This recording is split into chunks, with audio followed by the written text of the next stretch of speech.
Hello everyone, and thank you for being here today. My name is Dilruba, and I am honored to share my comprehensive portfolio focused on augmentative and alternative communication AAC for children with autism spectrum disorder. The presentation integrates research, advocacy, professional training, and clinical application to demonstrate how we can support every student right to communicate effectively. I want to acknowledge that English is not my first language, so I appreciate your patience if my accent makes anything unclear. Please don't hesitate to ask any question. Now, let's get started.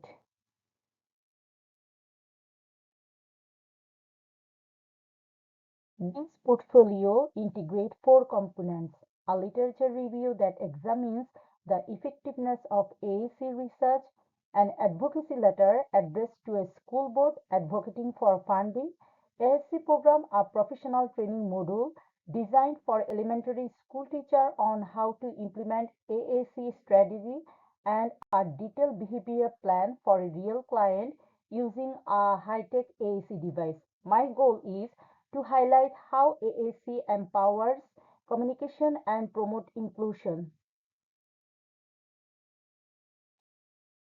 Autism and communication challenges.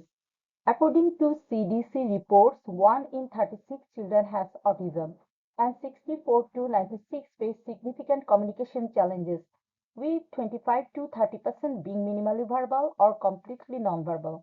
When children cannot communicate, every part of their life is affected.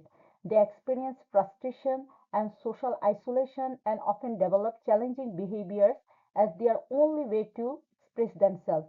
Without a voice, academic participation and independence are limited, and quality of life declines. This is why AAC is essential. It provides students with a reliable way to communicate, reduce problem behavior, and can even support speech development. What is AAC? The need for AAC, statistics and impact. AAC refers to any system or tool that supplement or replace verbal speech to help individuals with significant communication impairment.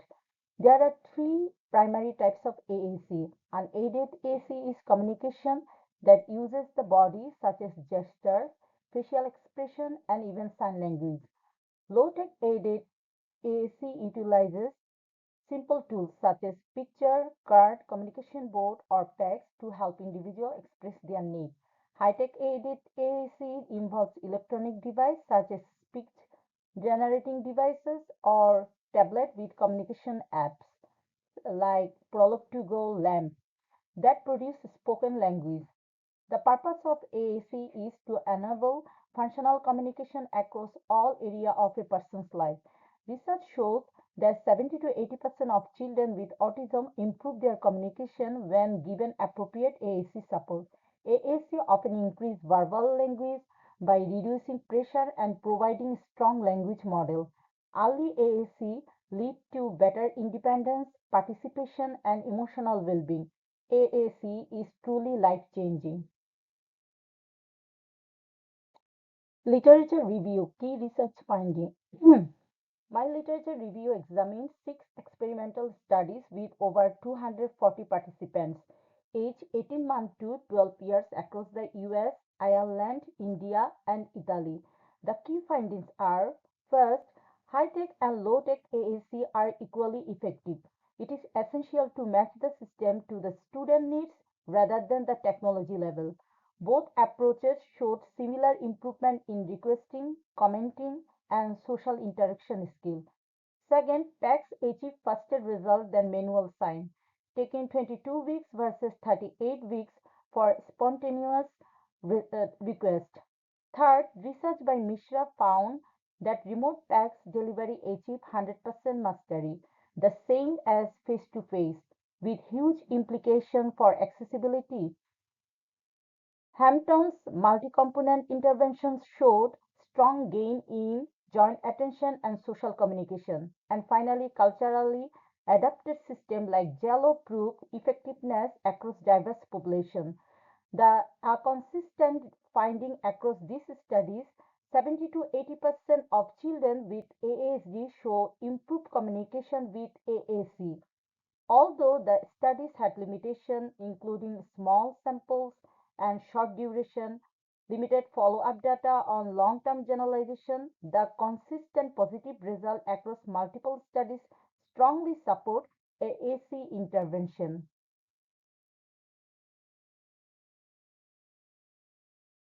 Advocacy letter: why funding matters. One component of my portfolio was writing an advocacy letter to a school board requesting funding for an AAC intervention program at Sage School. This letter highlights how research can directly influence policy and resource allocation. I presented five key arguments. One, the need is urgent, as 64 to 96% of children with autism experience significant communication challenges, and the principal identified AAC as the most impactful investment for Sage School. Two, AAC is strongly supported by evidence with 70 to 80% of children showing improved communication outcome when appropriate supports are provided. Third, the consequences of not funding this program are severe. Without funding, students face severe consequences like social isolation, behavioral issue, and limited academic progress. Fourth, AAC benefits the entire school community by improving instruction, reducing disruption, and supporting peer inclusion.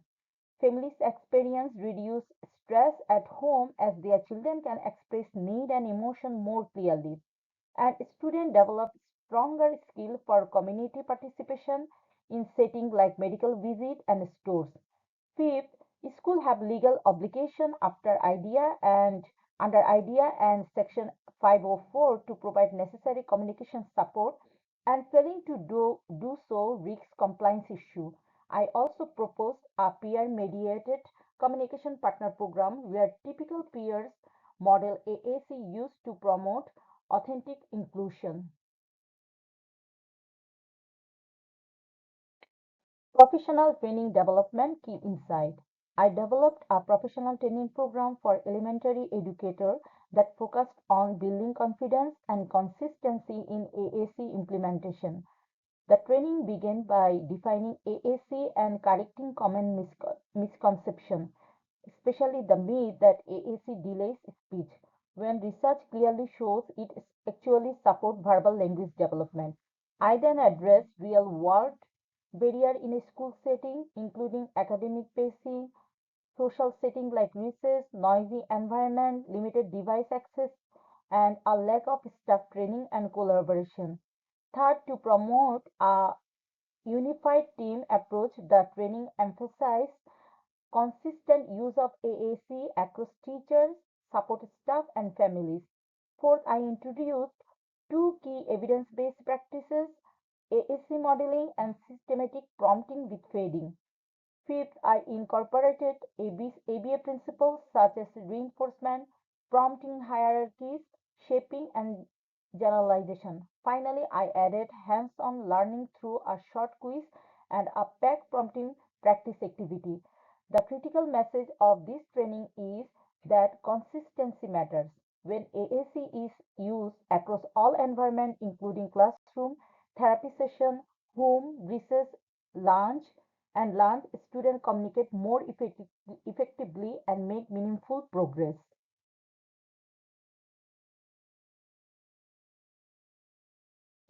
Behavior intervention case.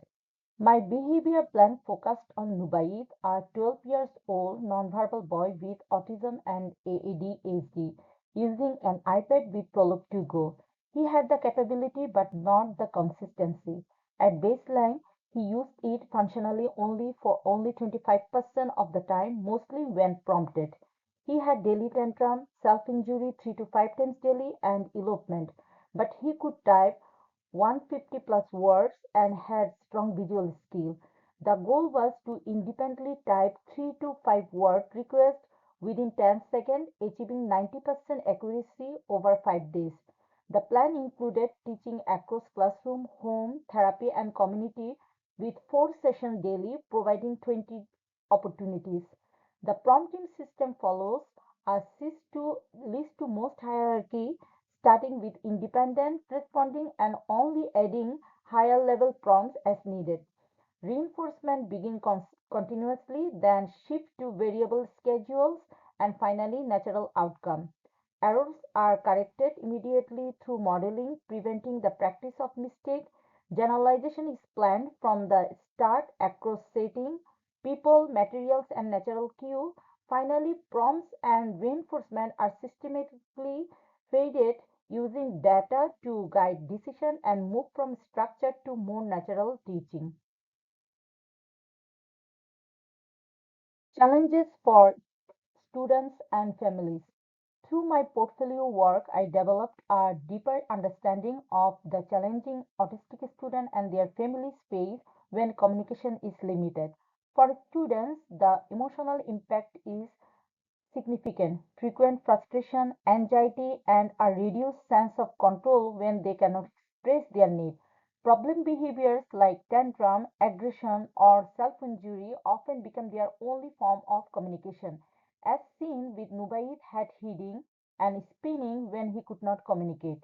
Socially, they struggle to build friendship and may be excluded from peer interaction. Academically, they cannot fully participate or show what they know, which limit independence and increase reliance on adults even for basic needs and everyday choices. Families also face significant emotional stress, including feeling of helplessness, grief, strained relationships, and overwhelming pressure when navigating complex service systems. Financial barriers add to the burden as AAC devices can be expensive and coverage varies widely. Parents need training to support communication at home yet often receive minimal guidance.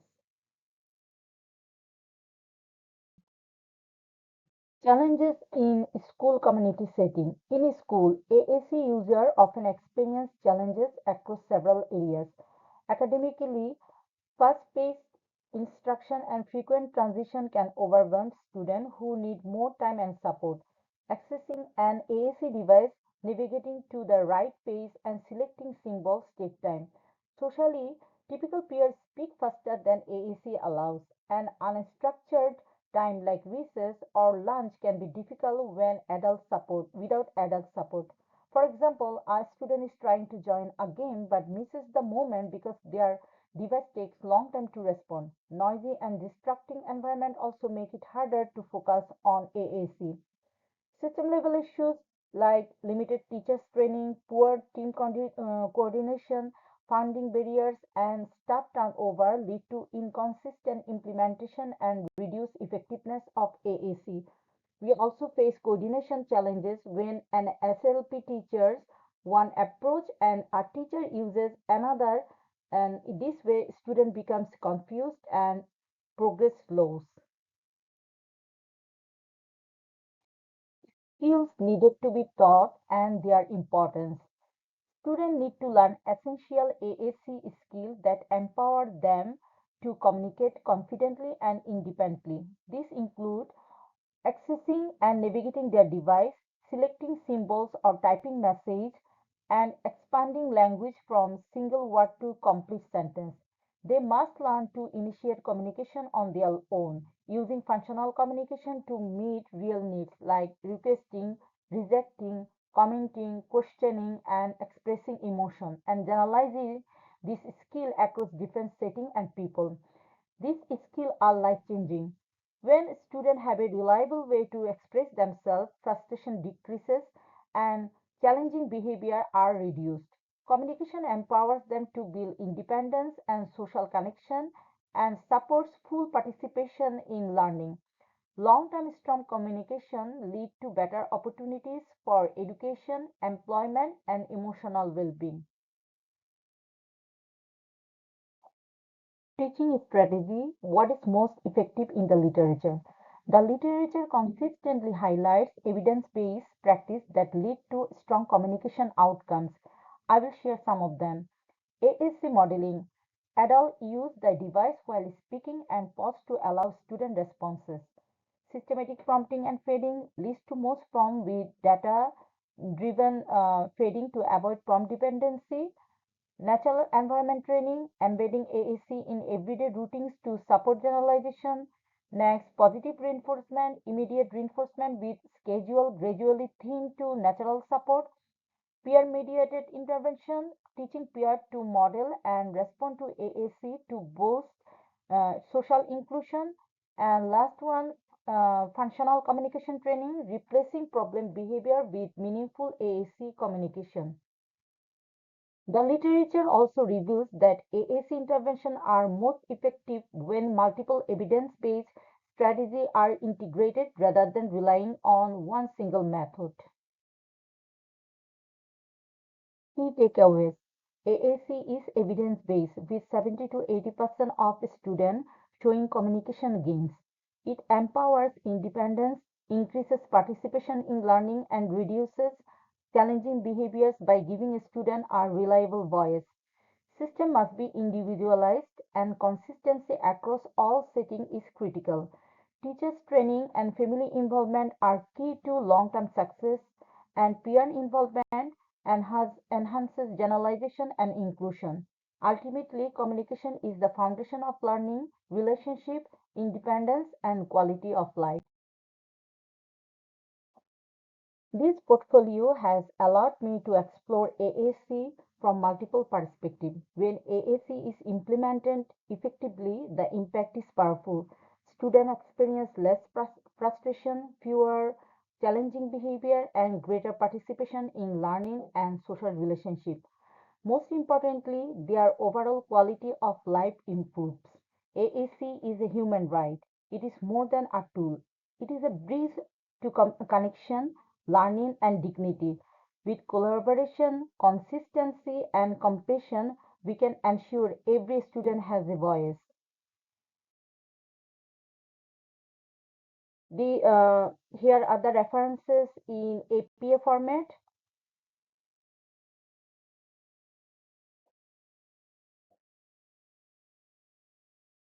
I truly appreciate the opportunity to share this work with you. Thank you again for listening. Bye.